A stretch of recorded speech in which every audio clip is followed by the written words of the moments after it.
Ya nos estamos acercando al 1 de mayo y cada año observamos la misma práctica, los mismos actores y con resultados que tienen graves consecuencias para millones de trabajadores, miles de emprendedores, empresas de familia y sobre todo la salud de nuestra economía. La COP lanza un pliego petitorio. Este año lo lanza con 110 puntos, mientras que el gobierno desliza anuncios, como cuando el ministro Montenegro afirmó el 29 de marzo que para esta gestión hay una gran probabilidad de que se pague el segundo aguinaldo. Pero hay que fijarse bien en la fecha.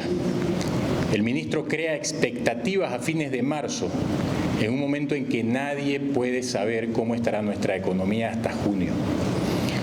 Habla de probabilidades mientras que nuevas tormentas aparecen en el horizonte y mientras que el INE tarda hasta septiembre para saber cuánto crecimos a junio.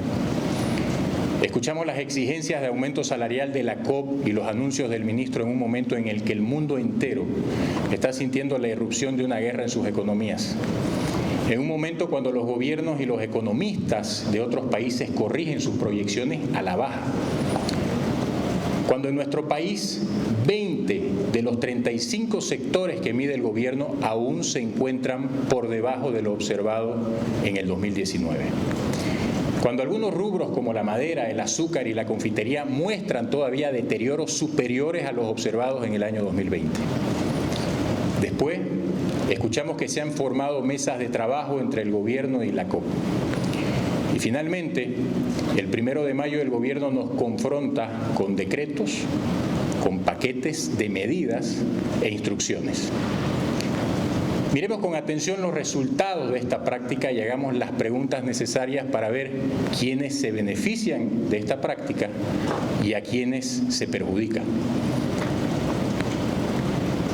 En esta fiesta del 1 de mayo, es muy necesario hacer una analogía cuando en la familia celebramos una fiesta, porque nos sentamos entre los que organizan, los que quieren participar y los que aportan el dinero para la fiesta. Solemos preguntarnos primero cuánto dinero tenemos. De la respuesta depende cuánto podemos gastar. Hay momentos en que tenemos más y hay tiempo en los que se tiene menos. Hay años en los que debemos conformarnos de arreglar una comida con lo que tenemos en ese momento. Y hay tiempo en que no podemos festejar como en los mejores años. Es importante entender que debemos adecuarnos a la situación y que todos tenemos que poner algo. Entonces, ¿cómo es que el gobierno y la COP organizan su fiesta de mayo? Se reúnen y definen medidas sin preguntar a quién paga la fiesta. Organizan la fiesta y mandan la factura a otros. Definen aumentos salariales y beneficios laborales sin conocer ni preguntar sobre las condiciones en que se encuentra quien paga la cuenta. Anuncian beneficios sin considerar las angustias que causan a quienes deben pagar la cuenta. ¿Acaso consideran las adversidades que enfrentan las familias empresarias para costear los beneficios que anuncian cada 1 de mayo? ¿Quiénes son los que causan angustias a los que tienen que buscar la plata para pagar los sueldos a fin de mes? ¿Quiénes son los responsables de que miles de emprendedores y productores no puedan dormir por la preocupación de que no alcanzan las ventas para pagar los sueldos? El gobierno se junta con un grupo privilegiado de dirigentes para acordar beneficios que tienen que pagar miles y miles de emprendedores. El principal ejecutivo de la COP y también el principal interlocutor del gobierno es un dirigente minero, un dirigente que trabaja en una empresa pública. Es el mismo dirigente que en una ocasión dijo que vendría a Santa Cruz a tomar las industrias. La gran pregunta es si aquellos que se atribuyen a tomar decisiones que afectan a nuestra economía conocen la realidad y las condiciones y las adversidades con que enfrentan cada mañana, cada día los panaderos, los carpinteros, los productores de alimentos, todos aquellos que crearon empleo y que se tienen que preocupar por pagar las quincenas y los sueldos a fin de mes. La gran pregunta es si aquellos que colocan los porcentajes de aumento y redactan interminables pliegos piensan en los aproximadamente 100.000 jóvenes que cada año terminan su formación, buscan trabajo y aspiran a un empleo de calidad. Un empleo que cree acceso a la seguridad social, a la posibilidad de ahorrar su jubilación en las AFP, a formarse en un puesto que permite tener una carrera. La gran mayoría de los aspirantes que cada año esperan encontrar un empleo de calidad quiere trabajar en una empresa privada. ¿Qué les dice el gobierno y la COP a aquellos que ven truncados sus sueños porque las políticas salariales dificultan la creación de empleo de calidad en lugar de fomentarlo?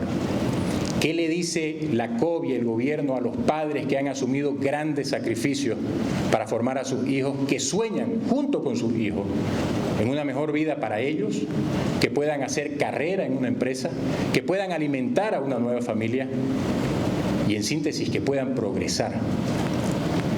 La COP y el gobierno han preguntado a los que dan trabajo lo que costó asumir, además del sueldo, todas las medidas de bioseguridad que nos impuso la pandemia, lo que significó seguir pagando los sueldos con las ventas paradas o caídas. La COP y el gobierno conocen las presiones que generan el aumento de los costos de las materias primas e insumos, cuando al mismo tiempo no se recuperan las ventas para aquellos que dan trabajo. ¿Acaso el ministro de Economía y Finanzas Públicas ha vivido alguna vez la angustia de ver las ventas caídas? ¿Ha sentido alguna vez la desesperación de no saber de dónde sacar el dinero para pagar la quincena y el sueldo a fin de mes? ¿De no saber cómo pagar a los proveedores, al banco, el alquiler o la máquina que se adquiere para mejorar la productividad? El gobierno nos dice que por su modelo la economía se ha recuperado. Lo que no nos dice es que Bolivia es el segundo país más atrasado en recuperación de las secuelas económicas que dejó la pandemia. No nos dice que hay rubros que aún están muy lejos de volver a las ventas del 2019. 20 de los 35 rubros productivos no se han recuperado. Pero igual impone mayores y nuevos costos y gastos a los emprendedores y a las empresas de familia, cuando varias entidades que deberían ser reguladoras se van convirtiendo en recaudadoras. Además, los emprendedores y empresas de familia de los sectores comercial y servicios tienen que enfrentar mayores tasas de interés. La gran pregunta es si los que se atribuyen decisiones de gran trascendencia son capaces de entender la realidad de quienes pagan la fiesta. Si piensan en las consecuencias que tienen sus pliegos, sus exigencias del 7% o del 10%, si tienen conciencia sobre el impacto que tiene una política salarial que solo beneficia a unos y perjudica a otros. Y otra gran pregunta es, ¿cómo llega la COP a exigir un incremento salarial de 10% al salario mínimo nacional y 7% al haber básico? ¿De dónde viene esta danza de números? ¿Y cuál es el criterio con el que el gobierno define los aumentos salariales? En las economías más exitosas toman dos parámetros básicos: la inflación y la productividad. En nuestro país la inflación ha registrado un aumento de 0,9% el año pasado. A marzo, la inflación ha sido 0,77%. A marzo, la división de alimentos y bebidas no alcohólicas muestra una disminución en los precios de 0,62%, muy golpeada por el contrabando. Así que la inflación no explica un 7% o un 10%. Y la productividad tampoco explica estos números. En la mayoría de los rubros, la productividad no ha crecido. ¿Cómo es entonces que la COP llega a sus números? ¿Y qué referencias tomará el gobierno para aprobarlos? Pensamos que le deben una explicación al país. Las reiteradas alusiones a que se debe meter la mano al bolsillo de unos para dar a otros no convencen. La gran mayoría de los que dan trabajo en este país merecen respeto. Otra de las grandes inconsistencias es la aplicación de aumentos salariales iguales para todos los sectores y rubros. Las condiciones y posibilidades de rubros, como por ejemplo la gastronomía, la hotelería y la construcción, que se encuentran aún en casi un 20% por debajo del 2019, son muy diferentes a las de aquellos rubros que han podido sortear el ventarrón de la pandemia. El rubro vitivinícola está en graves problemas por el contrabando. La industria manufacturera está mal por el contrabando. Cargar a los rubros que se encuentran en una mala situación con nuevos aumentos del gasto salarial es una gran injusticia. Como en otras partes del mundo, las negociaciones salariales deben hacerse por rubros, considerando así las muy diferentes condiciones y posibilidades de cada uno. ¿Qué resultados entonces da esta práctica de invitar a la fiesta y pasar la cuenta a quien da trabajo?